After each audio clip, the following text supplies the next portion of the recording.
अब मैं इन गांव वालों को नहीं छोड़ूंगी।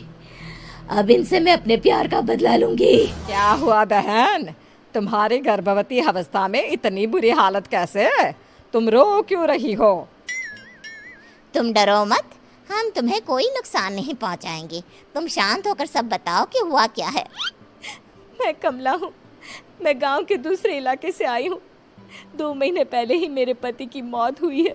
मुझे गांव के लोग मनहूस मानते हैं क्योंकि मैं विधवा हूँ और गर्भवती भी। वहाँ के लोग मुझे खाने के लिए कुछ बेचने के लिए भी तैयार नहीं, जिससे मेरा गुजारा नहीं हो रहा था।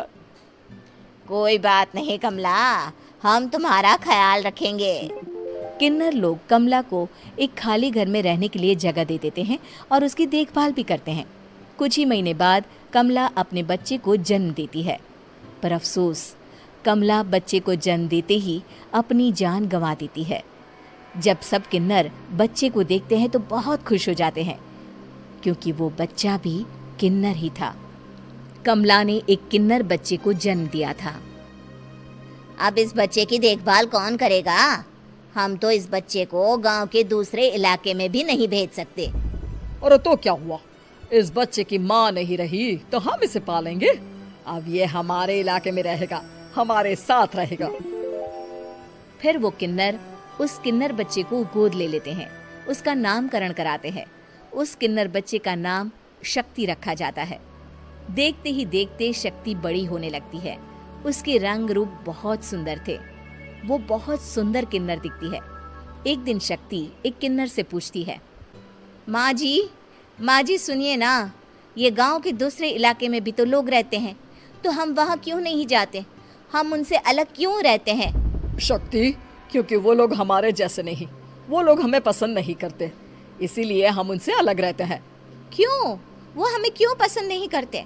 मुझे एक बार उस इलाके में जाना है। मैं एक बार वहाँ जाकर घूम कर आऊँ। शक्ति, खबरदार, जो तू उस इलाके में कभी भी गई तो अपनी जान नहीं गंवाना चाहती तो उस इलाके में कभी कदम भी नहीं रखेगी, समझी? इतना कहकर वो किन्नर वहां से चली जाती है। शक्ति उस किन्नर की बात सुनकर बहुत रोती है। माँ जी ऐसा कैसे कह सकती हैं? उन्होंने इतनी सी बात के लिए मुझे इतना डांटा। अब तो मैं उस इलाके में ज़रूर जाऊंगी। फिर एक दिन शक्ति गांव के दूसरे इलाके में चुपके से जाती है। ये लोग तो हमारे जैसे ही इंसान हैं, तो ये हमसे नफरत क्यों करते हैं? जब शक्ति उस इलाके में पहुंचती है तो गांव के सारे आदमी उसके रूप से मोहित हो जाते हैं। वो लोग ये अंदाज़ा नहीं लगा पाते कि वो किन्नर है। शक्ति की सुंदरता देखकर सारे गांव वाले उसकी तारीफ करने लगते हैं। तभी गांव का चक्कर लगाने गांव के जमींदार का बेटा हर्ष वहां पहुंचता है। हर्ष भी दिखने में बहुत सुंदर होता है। जब हर्ष ने शक्ति को देखा तो वो भी उससे मोहित हो गया, और जब शक्ति की नज़र हर्ष पर पड़ी तो वो हर्ष को देखकर मोहित हो गई। आपको पहले कभी इस गांव में देखा नहीं। इस गांव में आप नए हैं क्या? जी नहीं, वो मैं बस। तभी शक्ति बोलते बोलते रुक जाती है और मन में सोचने लगती है। अगर मैंने इनको बता दिया कि मैं दूसरे इलाके से आई हूँ तो वो समझ जाएंगे कि मैं किन्नर हूँ, इसलिए मुझे इनसे झूठ ही बोलना पड़ेगा। शक्ति हर्ष को कहती है, जी हाँ, मैं इस गांव में नई आई हूँ, यहाँ अकेली रहती हूँ। वैसे आप कौन है? आप भी इसी गांव में रहते हैं? जी हाँ, मैं इस गांव के जमींदार का बेटा हूँ। आपको किसी भी चीज की जरूरत पड़े तो आप मुझे बता देना, मुझे अच्छा लगेगा। ऐसे ही शक्ति और हर्ष एक दूसरे से रोज मिलने लगते। वो दोनों अपने प्यार का इजहार करने एक दूसरे से मिलने जाते हैं। तभी शक्ति का पीछा करते करते एक किन्नर वहां आ जाती है। शक्ति, मैं तुमसे बहुत प्यार करता हूँ। मैं तुमसे शादी करना चाहता हूँ। क्या तुम मुझसे शादी करोगी? हाँ हर्ष, मैं तुमसे शादी करूंगी, पर मैं तुमको अपने बारे में एक सच्चाई बताना चाहती हूँ जो मैंने तुमसे छुपा कर रखी है। तभी उनके बीच में ही वो किन्नर आ जाती है। शक्ति, तेरी हिम्मत कैसे हुई ऐसा करने की? वो किन्नर शक्ति को खींचकर गांव के जमींदार के पास ले जाती है। हर्ष भी वहां शक्ति को बचाने के लिए पहुंच जाता है। जमींदार शक्ति और हर्ष के प्यार के बारे में सुनकर गुस्से में आ जाता है और शक्ति को गांव के बाहर निकालने की सजा देता है। शक्ति ये बात सहन नहीं कर पाती और कुएं में कूदकर अपनी जान दे देती है। जमींदार हर्ष की शादी गांव की एक लड़की से करवा देता है, पर हर्ष इस शादी से खुश नहीं होता। शक्ति अपना बदला लेने के लिए मरने के बाद किन्नर चुड़ैल बन जाती है। अब मैं इन गांव वालों को नहीं छोड़ूंगी, अब इनसे मैं अपने प्यार का बदला लूंगी। किन्नर चुड़ैल गांव वालों को परेशान करना शुरू कर देती है।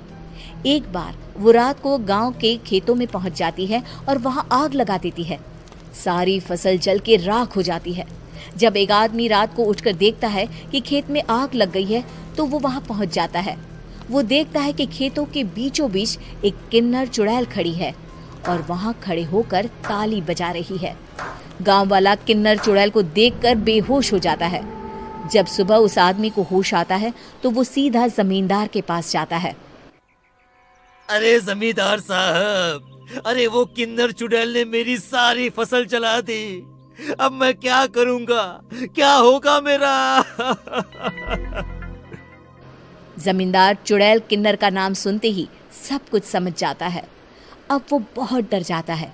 उसी रात को जब जमींदार डर के मारे अपने कमरे में सो नहीं पाता, तभी वहां अचानक से किन्नर चुड़ैल आ जाती है। किन्नर चुड़ैल जोर जोर से जमींदार के आगे खड़ी होकर हंसने लगती है और ताली बजाने लगती है। जमींदार उस डरावनी किन्नर चुड़ैल को देखकर बहुत डर जाता है। तूने मेरे साथ बहुत बुरा किया, अब मैं तुझे जान से मार दूंगी। नहीं नहीं नहीं नहीं नहीं, मुझे माफ कर दो, मुझे मत मारो। मैं कभी ऐसा दोबारा नहीं करूंगा। अब तुम जो बोलोगी वही मैं करूंगा। ठीक है, मैं चाहती हूँ कि किन्नर इलाका गांव के इलाके से जुड़े और गांव का कोई भी आदमी किन्नर समाज से द्वेष ना करे, उससे नफरत ना करे, नहीं तो मैं सारे गांव को मार दूंगी। और तुम गांव में एक नया कानून बनाओ कि अगर किसी ने भी किन्नर समाज को हानि पहुंचाने की कोशिश भी करी या इनसे भेदभाव करने की भी कोशिश करी तो उनको कड़ी से कड़ी सजा मिलेगी। हाँ हाँ हाँ हाँ, मैं ऐसा ही करूंगा। तुम जो बोलोगी वो मैं करूंगा, पर मुझे जाने दो प्लीज। तब वो किन्नर चुड़ैल वहां से चली जाती है। गांव का जमींदार किन्नर चुड़ैल का कहा मानते हुए दोनों इलाकों को एक कर देता है और नया कानून भी लागू कर देता है।